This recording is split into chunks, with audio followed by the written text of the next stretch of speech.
আল্লাহ রসুল বৈশা আছেন তো জিবরিল আলাইহিস সালাম হাসতে হাসতে আসছে, বড় খুশি আজকে। আল্লাহ রসুল জিজ্ঞাসা করছে এত খুশি কেন? বলছে সুসংবাদ নিয়ে আসছি, আপনিও খুশি হয়ে যাবেন। বলছে কি সুসংবাদ? 70,000 উম্মত আপনার হিসাব কিতাব ছাড়া জান্নাতে যাবে। তো শুনতে দেরি, চেহারা মলিন হইতে দেরি হয় নাই।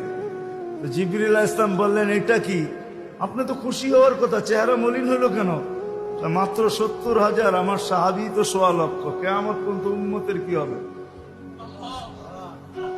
এই জন্য চেহারা মলিন। আপনি কি নিতে রাজি না? নিতে রাজি না এই কথা বলতেছি না, কিন্তু ভাবতে হবে এটা বলতে পারি। ভাইবা দেখি নিব কি নিব না। তো পাশে ওমর রাদিয়াল্লাহু তাআলা আনহু বসা, বলছে ওমর নিব 70,000, বিনা হিসাব কিতাবে জান্নাতে যাবে। যেমন উস্তাদ তেমনই তো ছাত্র হয়, পীর যেমন মুরিদ তো এমনই হয়, ঠিক না? হ্যাঁ, কি বলেন? সঙ্গী ভালো হলে আমিও ভালো হব, এটাই তো সত্য। নাহলে কোরআন কেন বলবে কুনু মা সাদিকিন?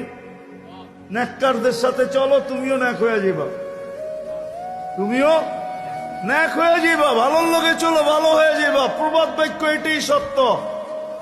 সৎ সঙ্গে স্বর্গবাস, অসৎ